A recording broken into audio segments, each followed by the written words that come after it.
ಇದೊಂಥರ ವಿಚಿತ್ರ ಸ್ಟೋರಿ ಅನ್ನೋದಕ್ಕಿಂತಲೂ ಕುಡಿತದ ದಾಸರಾದ್ರೆ ಯಾವ ರೀತಿ ಸಂಕಷ್ಟ ಅನುಭವಿಸಬೇಕಾಗತ್ತೆ, ಕೈಗೆ ಬಂದ ತುತ್ತು ಬಾಯಿಗೆ ಬರದಂತೆ ಆಗುತ್ತೆ ಅನ್ನೋದಕ್ಕೆ ಮಂಗಳೂರಿನಲ್ಲಿ ನಡೆದ ಈ ಘಟನೆ ಬೆಸ್ಟ್ ಎಕ್ಸಾಂಪಲ್. ಆ ಇಂಟ್ರೆಸ್ಟಿಂಗ್ ಕಥೆಯನ್ನು ಇವತ್ತು ನಿಮಗೆ ಹೇಳ್ತೀನಿ. ಅದಕ್ಕೂ ಮೊದಲು ನೀವಿನ್ನೂ ನಮ್ಮ ಚಾನಲ್ ಸಬ್ಸ್ಕ್ರೈಬ್ ಮಾಡದೇ ಇದ್ದರೆ ಈ ಕೂಡಲೇ ಸಬ್ಸ್ಕ್ರೈಬ್ ಮಾಡಿ. ಜೊತೆಗೆ ಈ ವಿಡಿಯೋ ಇಷ್ಟ ಆದರೆ ಒಂದು ಲೈಕ್ ಕೊಟ್ಟು ನಿಮ್ಮ ಕುಟುಂಬಸ್ಥರ ಜೊತೆ ಹಂಚಿಕೊಳ್ಳಿ.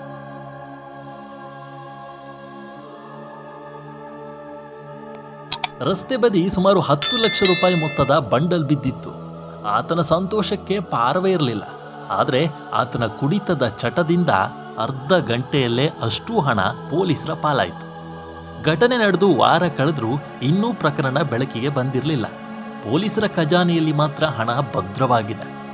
ಕನ್ಯಾಕುಮಾರಿ ಮೂಲದ ಶಿವರಾಜ್ ಅನ್ನುವರು ಮಂಗಳೂರಿನಲ್ಲಿ ಬಹಳ ವರ್ಷಗಳಿಂದ ನೆಲೆಸಿದ್ದ. ಈ ಶಿವರಾಜ್ ಮೆಕ್ಯಾನಿಕ್ ಆಗಿದ್ದಾರೆ. ಬೋಂದೆಲ್ನ ಕೃಷ್ಣನಗರದಲ್ಲಿ ಮನೆ ಇದೆ. ಪತ್ನಿ ಅನಾರೋಗ್ಯದಿಂದ ಮೃತಪಟ್ಟಿದ್ದು, ಮಗಳು PUC ವಿದ್ಯಾರ್ಥಿ. ಕುಡಿತದ ದಾಸನಾಗಿರುವ ಶಿವರಾಜ್ ಮನೆಗೆ ಹೋಗ್ತಿಲ್ಲ. ಹೋಟೆಲ್ನಲ್ಲಿ ಚಹಾ ತಿಂಡಿ ತಿಂದು ಬಸ್ಗಳಲ್ಲೇ ನಿದ್ದೆ ಮಾಡ್ತಾರೆ. ನವೆಂಬರ್ 27ನೇ ತಾರೀಕು ಪಂಪ್ವೆಲ್ ಮೇಲ್ಸೇತುವೆ ಸಮೀಪದ ವೈನ್ ಶಾಪ್ಗೆ ಹೋಗಿ ಎಣ್ಣೆ ಹಾಕಿ ಪಕ್ಕದಲ್ಲಿ ಬೀಡಿ ಸೇದುತ್ತಾ ನಿಂತಿದ್ರು. ಅಲ್ಲಿನ ಬೈಕ್ಗಳ ಪಾರ್ಕಿಂಗ್ ಸ್ಥಳದಲ್ಲಿ ಒಂದು ಚೀಲ ಬಿದ್ದಿತ್ತು. ಅಲ್ಲೇ ಇದ್ದ ಕೂಲಿ ಕಾರ್ಮಿಕ ಚೀಲವನ್ನ ಮತ್ತೆ ಶಿವರಾಜ್ ಅವರನ್ನ ಇಬ್ಬರನ್ನು ಕೂಡ ದಿಟ್ಟಿಸಿ ನೋಡ್ತಾ ಇದ್ದ. ಏನ್ ನೋಡ್ತಿದ್ಯಾ ಅಂತ ಕೇಳಿದಾಗ ಆ ಚೀಲ ತೋರಿಸಿ ಏನೋ ಇದೆ ಅಂತ ಹೇಳಿದ್ದ. ಚೀಲ ತೆರೆದಾಗ ನಿಜಕ್ಕೂ ಆಶ್ಚರ್ಯ ಆಗಿತ್ತು. ಯಾಕಂದ್ರೆ ಆ ಚೀಲದಲ್ಲಿ ಅಚ್ಚುಕಟ್ಟಾಗಿ ಜೋಡಿಸಿ ಇಟ್ಟಿದ್ದ ನೋಟ್ಗಳ ಬಂಡಲಿತ್ತು. ಮೆಲ್ಲಗೆ ಕವರನ್ನ ಪೂರ್ತಿಯಾಗಿ ಹರಿದು 500 ರೂಪಾಯಿಯ 2 ನೋಟು ಅಂದ್ರೆ 1,000 ರೂಪಾಯಿಯನ್ನ ಎತ್ಕೊಂಡು ಇಬ್ರು ಮತ್ತೆ ಅದೇ ವೈನ್ ಶಾಪ್ಗೆ ಕುಡಿಯೋಕೆ ಅಂತ ಹೋಗ್ತಾರೆ. ಕುಡಿದು ಹೊರಗೆ ಬಂದು ಉಳ್ಳಾಲ ಕಡೆಯ ಸರ್ವಿಸ್ ರಸ್ತೆಯಲ್ಲಿ ಅರ್ಧ ಕಿಲೋಮೀಟರ್ ನಡೆದುಕೊಂಡು ಹೋದ್ರು. ಅಷ್ಟರಲ್ಲಿ ನನಗೇನು ಕೊಡೋದಿಲ್ವಾ ಅಂತ ಆ ಕೂಲಿ ಕಾರ್ಮಿಕ ಕೇಳ್ತಾನೆ. ತಕ್ಷಣ 500 ಮತ್ತೆ 2,000 ರೂಪಾಯಿ ಮುಖಬೆಲೆಯ ಒಂದು ಬಂಡಲನ್ನ ಈ ಶಿವರಾಜ್ ಆತನ ಕೈಗೆ ಕೊಡ್ತಾನೆ. 3 ಬಂಡಲ್ ಸೊಂಟದ ಮಧ್ಯೆ ಸಿಕ್ಕಿಸಿದ್ರೆ 2 ನೋಟು ತೆಗೆದಿದ್ದ ಬಂಡಲ್ ಅಂಗಿಯ ಕಿಸೆಯಲ್ಲಿ ಹಾಕಿದ್ದ. ಶಿವರಾಜ್ಗೆ ಅಲ್ಲಿ ನಿಲ್ಲೋಕೆ ಆಗಲೇ ಇಲ್ಲ. ಆತ ಮತ್ತೆ ಅದೇ ವೈನ್ ಶಾಪ್ಗೆ ಬಂದ. ಹೊಟ್ಟೆ ತುಂಬಿಸಿಕೊಂಡು ಹೊರಗೆ ಬಂದ. ಅಷ್ಟರಲ್ಲಿ ಯಾರೋ ಕೊಟ್ಟ ಮಾಹಿತಿಯಂತೆ ಗಸ್ತು ನಿರತ ಪೊಲೀಸರು ಆತನನ್ನ ಕರೆದುಕೊಂಡು ಹೋದ್ರು.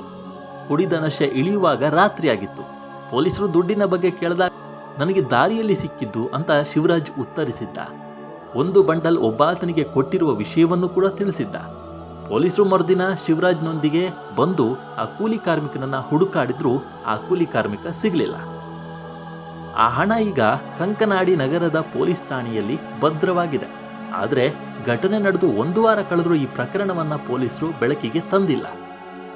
ಇದರಿಂದ ಆ ಹಣವನ್ನ ಪೊಲೀಸರು ತಮ್ಮಲ್ಲೇ ಇಟ್ಕೊಳ್ಳಿಕ್ಕೆ ಪ್ಲಾನ್ ಏನಾದರೂ ಮಾಡ್ತಾ ಇದ್ದಾರಾ ಅನ್ನೋ ಪ್ರಶ್ನೆ ಕೂಡ ಎದುರಾಗಿದೆ. ಇನ್ನು ಆ ಹಣ ಯಾರದ್ದಪ್ಪ ಅಂತ ನೋಡಿದ್ರೆ ಅದು ಇನ್ನೂ ಕೂಡ ಗೊತ್ತಾಗ್ತಾ ಇಲ್ಲ. ರಸ್ತೆಯಲ್ಲಿ ಸಿಕ್ಕಿದ ಹಣದ ಬಂಡಲ್ ಯಾರದ್ದು ಅನ್ನೋದು ಈಗಲೂ ಕೂಡ ಕುತೂಹಲಕಾರಿ. ನಗರದಲ್ಲಿ ಹಣ ಕಳೆದುಕೊಂಡ ಬಗ್ಗೆ ಎಲ್ಲೂ ಕೂಡ ಕೇಸ್ ದಾಖಲಾಗಿಲ್ಲ. ಹವಾಲಾ ಹಣ ಬಿಟ್ಟು ಹೋಗಿರುವ ಅಥವಾ ಬಿದ್ದು ಹೋಗಿರುವ ಸಾಧ್ಯತೆಗಳು ದಟ್ಟವಾಗಿದೆ. ಈ ಬಗ್ಗೆ ನಿಮ್ಗೇನನ್ಸುತ್ತೆ ಕಾಮೆಂಟ್ ಮಾಡಿ. ನಮಸ್ಕಾರ.